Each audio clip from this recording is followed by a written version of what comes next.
Hello, I'm William Law, editor of the Arab Digest. And my guest today on our podcast is Lina Khatib, an associate fellow in the Middle East and North Africa program at London's Chatham House. Lina, good to have you back at the podcast. Thank you. It's good to be back. Now, Donald Trump announced a 3-week extension of the ceasefire between Lebanon and Israel. I'm just hearing now that the northern Bekaa Valley has been hit by multiple airstrikes by the Israelis.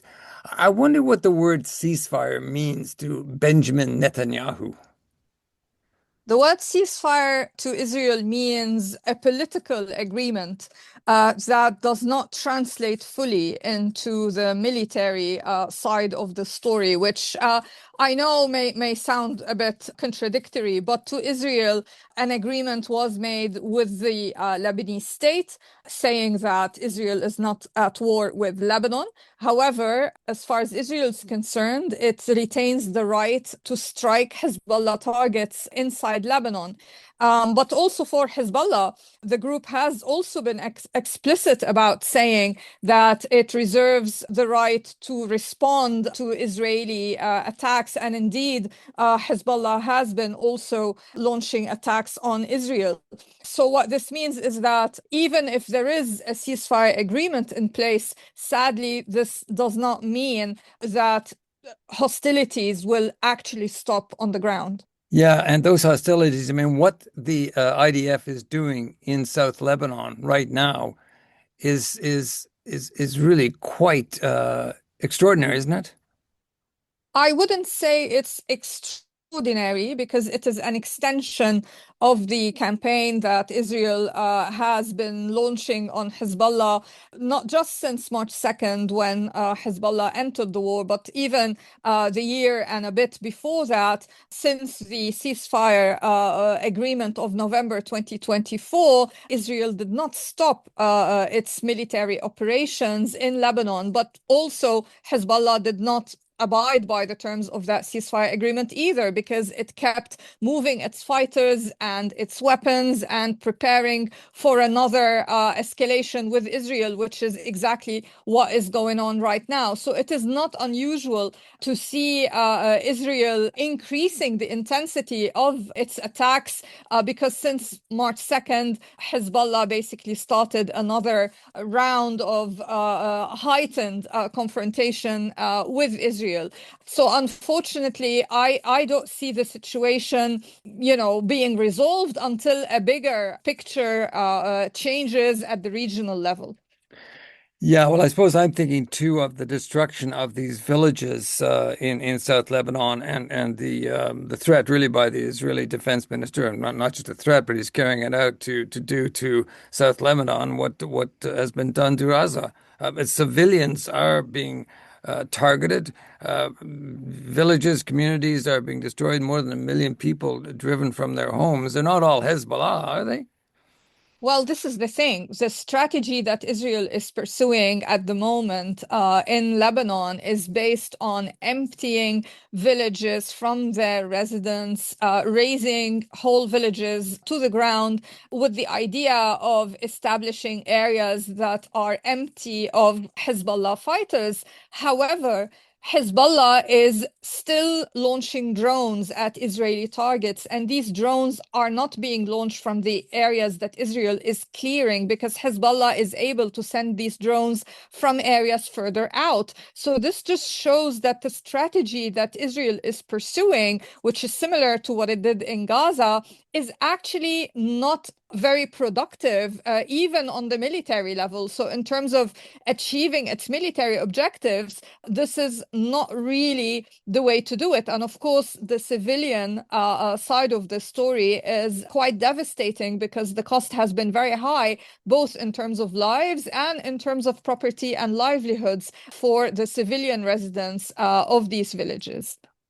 Yeah, and what do you make of the Ben Gvir and the Smotriches of the Israeli regime that are saying, we're here to stay. This is part of our greater Israel. We're going to take this really big chunk of Lebanon and incorporate it into our messianic vision of the Israel that is to be. I mean, this is their expressed kind of ideological position that is not new to them. However, this is not reflective of Israeli policy at the level of the Israeli state or government, even though they are in the government. This is not the actual government position. And this was echoed by Secretary of State Marco Rubio when he said that Israel does not intend to stay in Lebanon long term. What I see is statements like that aim at increasing the pressure on Lebanon and also aim at appealing domestically to the followers of people like Smotrich and Ben-Gvir. And they are to do with the current period in which there is fighting going on between Hezbollah and Israel. However, if further down the line there is a political deal or a security deal or any kind of deal between Lebanon and Israel that ends the hostilities, then I don't think Israel will have any excuse to remain in Lebanon. And this is basically what the Lebanese government has been saying about its own planned talks with Israel, that the Lebanese side is saying we are willing to talk to Israel. And what we want from the talks is for all the hostilities to end and for Israel to withdraw from Lebanese territory. So personally, I will not look at Greater Israel as being the objective of the current occupation of areas of Lebanon by Israel. But I see it as a military tactic that is being used in the current period that could change after a political or security agreement is brokered. Mm. Yes, but if they do withdraw, they'll leave a wasteland as they go. Um, but look, this idea that the Lebanese armed forces could disarm Hezbollah, is that in any way realistic? It is not realistic in the way that Israel is imagining it to be, in the sense that the Israeli desire seems to be for the Lebanese armed forces to go and confront Hezbollah militarily and disarm it by force. This is not realistic because there are all kinds of sensitivities at play in such a scenario. One sensitivity, which is a major one, being a sectarian one, in the sense that this would frame the Lebanese army as having gone after one particular community in Lebanon, which is the Shia community, because Hezbollah is a Shia party and Shia militia.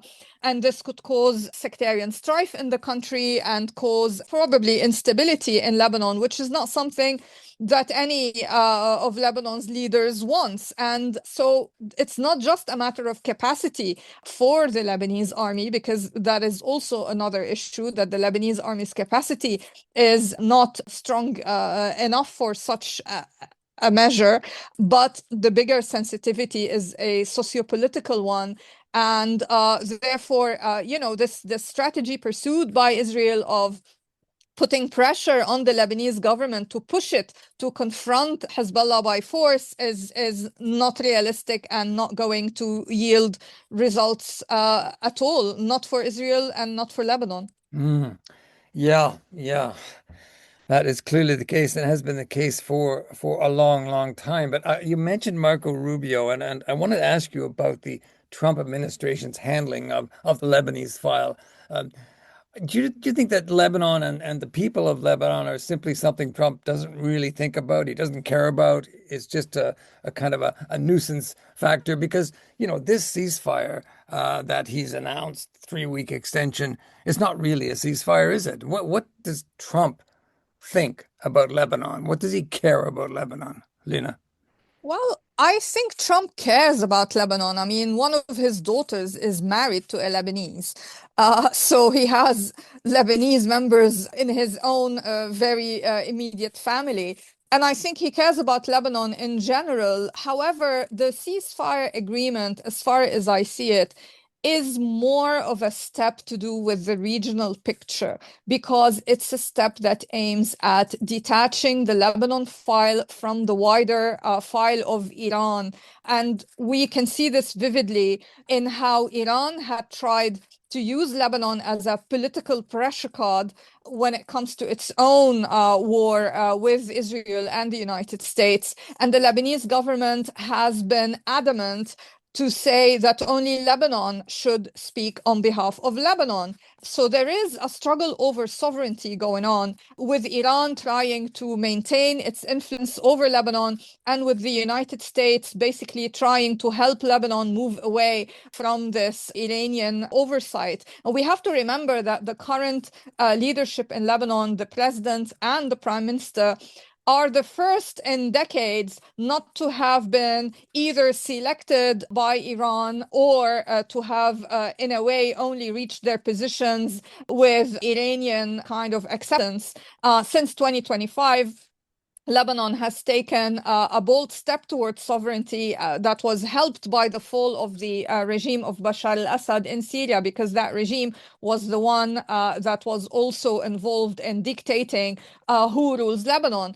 And so, again, the path towards sovereignty after almost half a century of meddling by Iran and its allies, mainly the regime of Bashar al-Assad, and before him, his father, Hafiz al-Assad, is not something that Lebanon can, change very quickly, but it is taking steps towards this. And the presence of Lebanese officials only speaking on behalf of Lebanon is very important. So even if the ceasefire is not translating into results militarily, the political symbolism that the ceasefire agreement carries is also not to be dismissed. Yeah, yeah, and I'm thinking back to the last time that we had you on the podcast, and I think I can describe you as cautiously optimistic, Lena. As you say, there was a prime minister, a president, and a speaker in place without all the sectarian baggage, and Lebanon looked like it was moving forward beyond the political impasse to address the urgent economic needs, and we've got the war. So how badly has it damaged that momentum for positive change that Lebanon so desperately needs? Actually, the speaker remains in place as before. House Speaker Nabih Berri has not changed. It's only the Prime Minister and the President Okay. who have changed since January 2025. And this is pretty significant, obviously, because we are talking about, who is in the executive. When it comes to the hope that, I have been expressing for a while, in fact, the hope grows because the war has showed that most Lebanese rally behind the government and rally behind the president. And this is not something that Lebanon had witnessed for decades previously. Previously, the people would be critical of the government and feel that the government does not really represent them. Whereas now we are seeing from across the political spectrum, with unfortunately the exception of Hezbollah, a lot of public support being given to the president and the prime minister, even from parties that had, until not too long ago, allied themselves with Hezbollah, or at least, had a pragmatic relationship of convenience with Hezbollah. So this change is positive, and if anything, I think it shows that the Lebanese in general want to see a bona fide Lebanese state that is functional, that represents them. And of course, that doesn't mean that the challenge faced by the president and the prime minister is an easy one, because when you have the estimate is 20% of the Lebanese population being still against this, that is still a significant proportion of the population. But again, although I think the Lebanese leaders can do more to try to win over some of these people who are currently still not putting their trust in Lebanon's leaders, I also think the situation in Lebanon is very much dependent on the big regional picture, and we can't really expect to see a breakthrough in Lebanon without a resolution in the big picture regarding Iran's role in the Middle East in general. You're listening to the Arab Digest podcast with me, William Law, and Lina Khatib, Associate Fellow, Middle East North Africa Program at London's Chatham House. For more on what Arab Digest has to offer, head to our website, arabdigest.org, where you can find details on how to subscribe to our daily newsletter. Sign up, and you receive the first 2 months for free. That's arabdigest.org. The situation right now, though, it's desperate, isn't it? Because you've got, what, 1 million people who've been displaced. You've got all kinds of economic pressures. You've got the constant airstrikes. The government was, as you said, moving forward, but it's Benjamin Netanyahu wants to keep wars going because it keeps him out of the courts, it keeps him out of jail. And he looks at Lebanon and says, well, we've messed in Lebanon for decades and we'll keep messing. We're not interested in a stable Lebanese government. We're interested in a chaotic situation. That's exactly what he's creating, isn't he? I mean, some people may see it like that. I don't see it like that because actually it's not in Israel's interest for there to be instability in Lebanon. They had experienced that before with the civil war in Lebanon, coinciding with Israeli occupation of the country. Israel actually had a massive headache when it comes to its own security. And instability in Lebanon will mean armed groups that are outside of the authority of the Lebanese states. And for as long as such rogue arms exist in Lebanon, they could be used against Israeli citizens, mainly those residing in the north in Israel.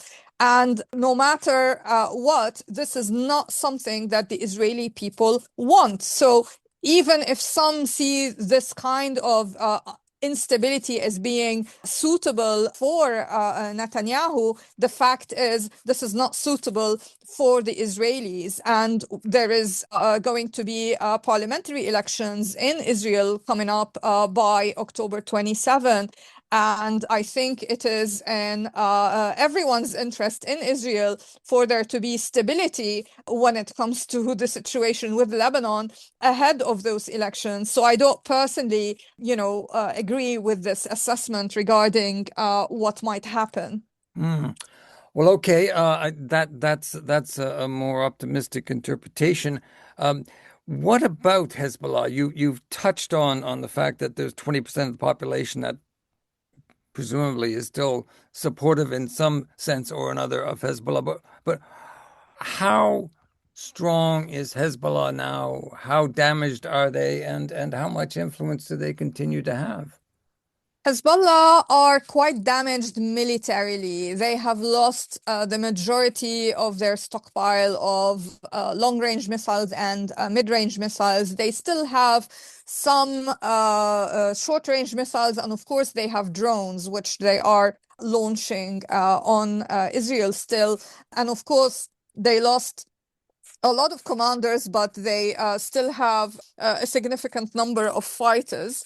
However, overall, their military capacity is greatly reduced. Economically, they have struggled as well. They remain active in generating money from illicit activities all over the world. However, the US, in particular, the Department of the Treasury, is increasing its attention to these illicit networks and trying to go after them. And meanwhile, the funding coming from Iran has not stopped, but is being spent by Hezbollah on its military recovery rather than on compensating the civilians who have suffered as a result of Hezbollah's exchanges with Israel. And this leaves the majority of those that are displaced in Lebanon with no recourse to compensation. And this is something that is actually costly for Hezbollah politically further down the line. because in the past, Hezbollah promised people that they would be compensated after their losses when it comes to the aftermath of Hezbollah's wars with Israel. But since 2024, such compensation has not been forthcoming. So Hezbollah is actually struggling financially and politically, very importantly. Until not too long ago, so before 2025, Hezbollah was the strongest political party in Lebanon, and it basically set the agenda for the country's political landscape. And that's no longer the case. And although Hezbollah, as I said, still retains the support of around 20% of the Lebanese population, it is no longer the one setting the foreign policy agenda for Lebanon. And this is really significant. So you have losses on the military front, the economic front, as well as the domestic political front. However, because Hezbollah is still there, it can still act as a spoiler, and it is indeed acting in this capacity. Some of its officials have issued quite explicit threats against the Lebanese president, for example, making parallels between him and Anwar al-Sadat of Egypt in context of negotiations with Israel. Naim Qasim, the Secretary General of Hezbollah, explicitly saying that the group refuses to disarm and is against negotiations between Lebanon and Israel. And so, despite all its losses, Hezbollah, is still there as a spoiler in Lebanon, and I explicitly call it a spoiler because even the Lebanese president said in one report that whoever has dragged Lebanon to war for the sake of others has basically engaged in treason. I mean, I'm paraphrasing, but that Mm. was the Mm. gist of what he said. So this is, a big transformation in Hezbollah's status from an agenda setter, from the strongest political party in Lebanon, to a group that is increasingly becoming a spoiler and whose military and security activities have been explicitly banned by the Lebanese government. Mm. So was it a strategic blunder then that Hezbollah decided to go into the war and hit Israel on Iran's behalf? Was that their big mistake? As far as Hezbollah is concerned, this was not a matter of choice because when it comes to these big decisions of war and peace, it is Tehran that makes these decisions rather than Hezbollah. At the level of the Lebanese national interest, if Hezbollah was just a Lebanese party that had taken such a decision, then yes, we can call it a blunder. But I don't think it would be accurate to describe it as that because the decision was taken by Tehran and Hezbollah has no choice but to comply with what Tehran says. And the reason why Tehran wanted to use Hezbollah in this way is because Iran is fighting an existential war with Israel and the US, and Iran is using all its available tools to try to survive. One of the tools is direct military action, which has only resulted in, again, degradation of Iran's military capacity. Another tool has been the economic one, which is closing the Strait of Hormuz and attacking Gulf countries to increase the economic cost on those allies of the US.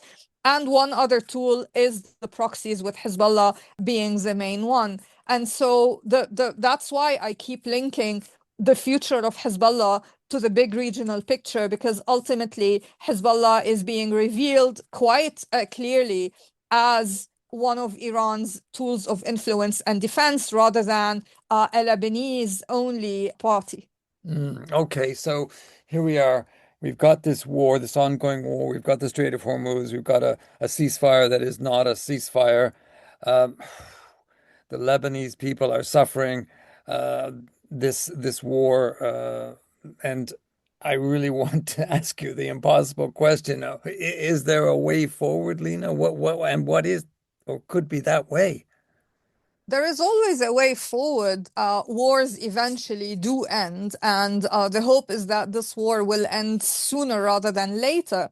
The complication is to do with the big picture regarding Iran and the US. Whatever the US decides to do will have an impact on Lebanon in this bigger picture. So, unfortunately for Lebanon, it's a matter of who gets there first. Will the war in general with Iran end before Lebanon incurs more and more costs, or will the war with Iran continue with Lebanon being collateral damage as a result of its being dragged into this war by Hezbollah? It's not clear right now which of those will happen, but eventually the war will end. So what I'm saying is we don't know yet the extent of the damage that will happen to Lebanon.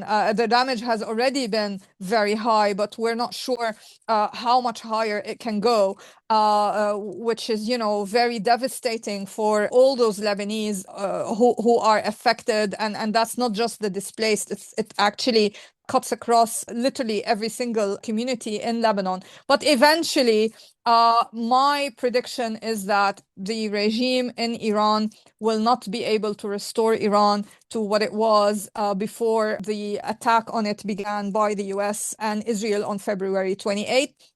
The picture remains that Iran is going to struggle economically and militarily even further, and I still expect political fractures to start happening within the establishment in Iran.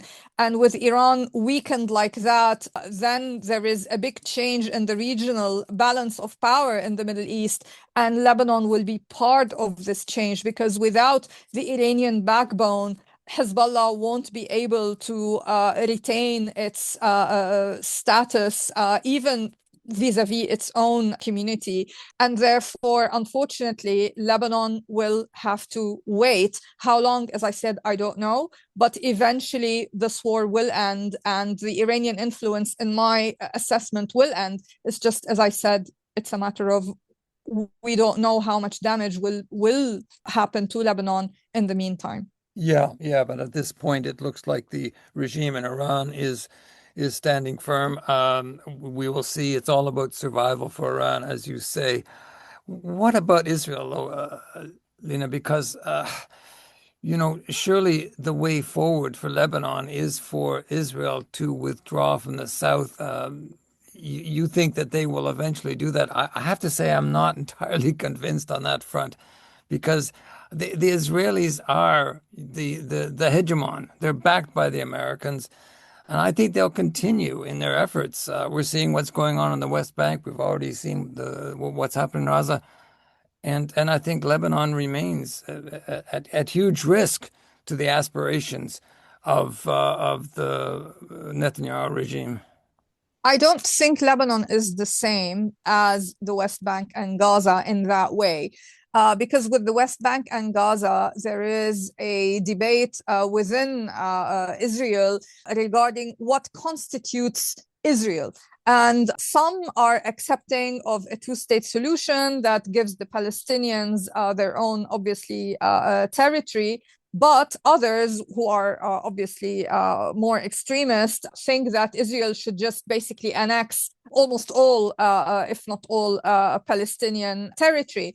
So the situation there is different from Lebanon because Lebanon is a neighboring country rather than a country that, some in Israel, although, as I said, some right-wingers would like to annex parts of Lebanon because that's kind of their political ideology. But in terms of Israeli policy, I don't think that that's the prevailing notion. The prevailing notion is Lebanon is a neighboring country, and we do not anymore want it to be a cause of headache for Israel.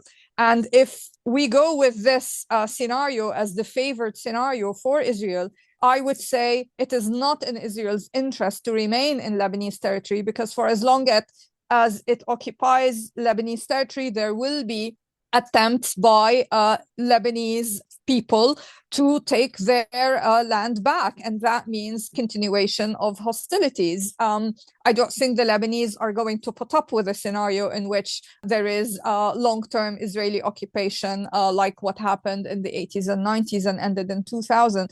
And so for me, I am optimistic that Israel is going to withdraw.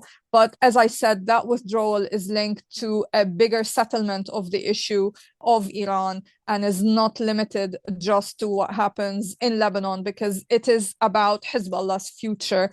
And Israel has made it very clear that it will not anymore put up with Hezbollah as it had, for decades, being a cause of what Israel used to see as containable threat in the north. Now the calculations are very different, and Israel is pursuing maximalist goals. But again, the occupation that I see right now is, in my view, temporary and is not in Israel's long-term interest. Okay, Lina. Well, we will leave it there. And as you say, so much to play for, and Lebanon deserves much better than to be collateral damage in this larger regional conflict. I thank you so much for talking with me today. Thank you for having me. My guest today on the Arab Digest podcast was Lina Khatib, an associate fellow in the Middle East and North Africa program at London's Chatham House. Arab Digest is an independent voice on the Middle East and North Africa. No sponsors, no advertising. Our support comes only from our subscribers. For more information on subscriptions, if you sign up, we're offering 2 months free. Head to our website, arabdigest.org. We've assembled a team of experts, contributors like Lina, covering developments in the Arab world with analysis and commentary you will not find anywhere else. Follow us on Facebook, X, and LinkedIn, and search our library of more than 300 podcasts on Apple Podcasts, Spotify, SoundCloud, or other platforms. I'm William Law, editor of the Arab Digest. Essential reading, essential listening from independent sources.